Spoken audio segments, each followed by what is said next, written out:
अस्सलाम वालेकुम, मैं हूं इरफान समूर। हम आईनी तरमीम के इस मुसवदे को नहीं मानते। पीपल्स पार्टी ने हुकूमत पर बिजलियां गिरा दी हैं। एक प्रेस कॉन्फ्रेंस ने, एक सीईसी इजलास ने हुकूमत को कहीं का नहीं छोड़ा। क्या वाकई ही ऐसा हुआ है? क्या वाकई ही बिलावल भुट्टो जरदारी की पीपल्स पार्टी, जुल्फकार अली भुट्टो की पीपल्स पार्टी के बनाए गए 1973 के आइन की मुहाफिज बन गई है? क्या वाकई ही पीपल्स पार्टी में इतनी करेज है?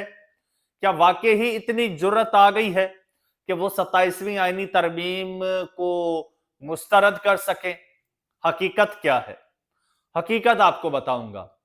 और ये आईनी तरमीम के लिए इतनी उजलत क्यों दिखाई जा रही है? आखिर क्या वजह है कि हाथों हाथ ये तरमीम मंजूर करवानी है? 4 दिन ठहर क्यों नहीं जाते? इस पर थोड़ी सी डिस्कशन क्यों नहीं कर लेते? आखिर क्या वजह है? सारी चीजें आपको बताऊंगा और आज सुन के आपके पांव तले से जमीन निकल जाएगी। लेकिन उससे पहले नए आने वाले दोस्तों से गुजारिश है कि यह चैनल आपका अपना है।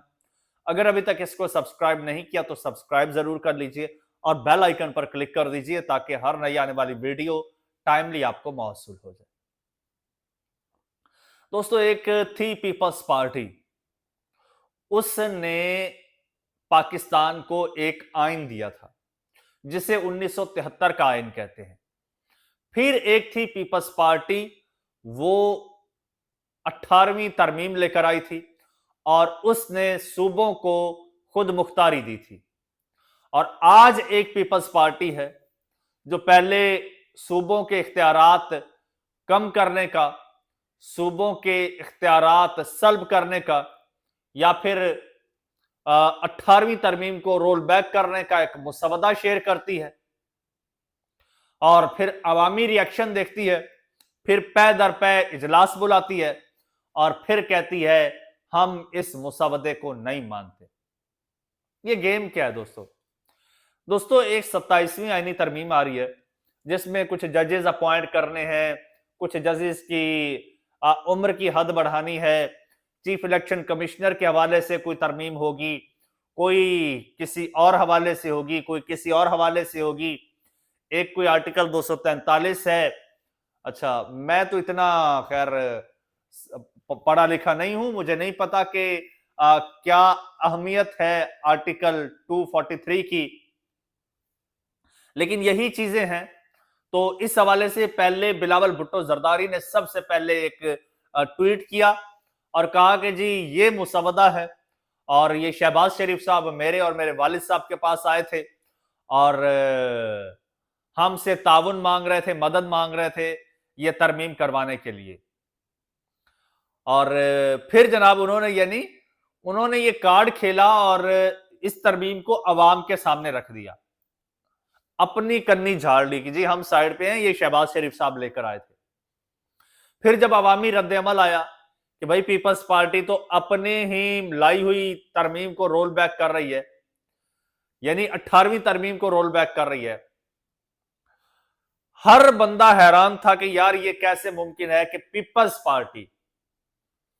पीपल्स पार्टी की जिस तोते में जान है उसी की गर्दन मरोड़ दे people's party. How is it possible? यानी कि पीपल्स पार्टी अपने हाथ से अपना सिंध विफाक को दे दे। उसकी पॉपुलेशन है, एजुकेशन है, पता नहीं क्या क्या चीजें हैं, तो ये कैसे मुमकिन है? तो दोस्तों, पीपल्स पार्टी ने यहां अवाम को बनाया है मामू, स्पेशली सिंध के अवाम को बनाया है मामू और साथ साथ विफाक में भी, बल्कि पूरे पाकिस्तान में। कैसे? पीपल्स पार्टी ने कहा जी ये मुसवदा है, अच्छा ये हुकूमत ने दिया है, हम देखेंगे कि भाई इसको मंजूर कर सकते हैं या नहीं कर सकते। फिर पीपल्स पार्टी का एक जी सीईसी का इजलास होता है और उसमें कहते हैं जी जो वो 243 आर्टिकल है ना, उसमें तरमीम को छोड़ के बाकी सारी तरामीम के हम खिलाफ हैं जी, उसकी हम हिमायत करते हैं, बाकी को बाद में देखेंगे। फिर अगला इजलास होता है, अगले इजलास में कहते हैं खबरदार, सूबों के हक में डाका नहीं डालने देंगे, खबरदार। 18वीं तरमीम को रोल बैक नहीं करने देंगे। अब यहां पे गेम क्या है दोस्तों? जब बिलावल भुट्टो जरदारी साहब के साथ यह मुसवदा शेयर किया गया, फॉर्मूला शेयर किया गया, तो इनको बाकायदा ये पाबंद किया गया कि आपने हमारे ऑर्डर्स को ओबे करना है, फॉलो करना है, तरमीम मंजूर करवानी है। ये लोग बाकायदा सहूलतकार हैं और ये बाकायदा बराबर के हिस्सेदार हैं। अब अवाम के सामने जी फेस सेविंग ले रहे हैं।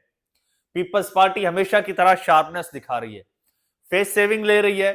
पीपल्स पार्टी ये सारा जो तरमीम का ये मलबा है ये नून लीग के ऊपर डाल रही है, ये नून लीग पर फेंक रही है। और पीपल्स पार्टी जनाब अपने सीईसी के इजलास बुला रही है, ये कर रही है, वो कर रही है। ये प्री डिसाइडेड था दोस्तों। आपको एक बात बता दूं, ये प्री डिसाइडेड था कि ये सूबों की खुद मुख्तारी वाली या सूबों से रिलेटेड जो शिकें डाली गई हैं ना, ये सिर्फ माहौल बनाने के लिए और फेस सेविंग के लिए बनाई गई हैं और डाली गई हैं, वरना सूबों से रिलेटेड कोई ऐसा सीन नहीं था। असल मकासद कुछ और हैं और उनको छेड़ने या उनकी मुखालफत करने की पीपल्स पार्टी में हिम्मत ही नहीं है। अब देखो ना, सीसी इजलास हो रहा है, उसमें कहते हैं भाई इस ये वाली जो शिक है ना, इसकी तो हम बिला शिरकत बिला गैर शिरकत जो भी होता है, हम जो है बगैर किसी एतराज के इसकी हिमायत करते हैं, बाकी पे सोचेंगे। यानी इस शिक पे सोचने का भी हमारे पास इख्तियार नहीं है। ये पाकिस्तान की जमहूरी पार्टी, जमहूरियत की खातिर जिसके लीडरान ने कुर्बानियां दे दी, जानें कुर्बान कर दी, वो जमहूरी पार्टी कह रही है कि ये जो शिक है ना, इसके बारे में तो सोचना भी कुफ्र है, इस पे हम कोई एतराज नहीं करेंगे, हम सोचे बगैर इसकी हिमायत करेंगे, बाकी पे सोचेंगे। अब ये सूबों के हवाले से कोई असल में तरमीम होनी ही नहीं है।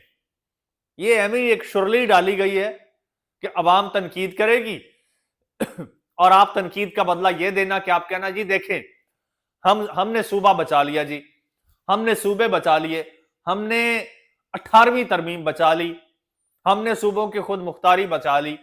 ये पीपल्स पार्टी गेम कर रही है नून लीग के साथ और इस हवाले से ये लोग प्रेस कॉन्फ्रेंसेस भी कर रहे हैं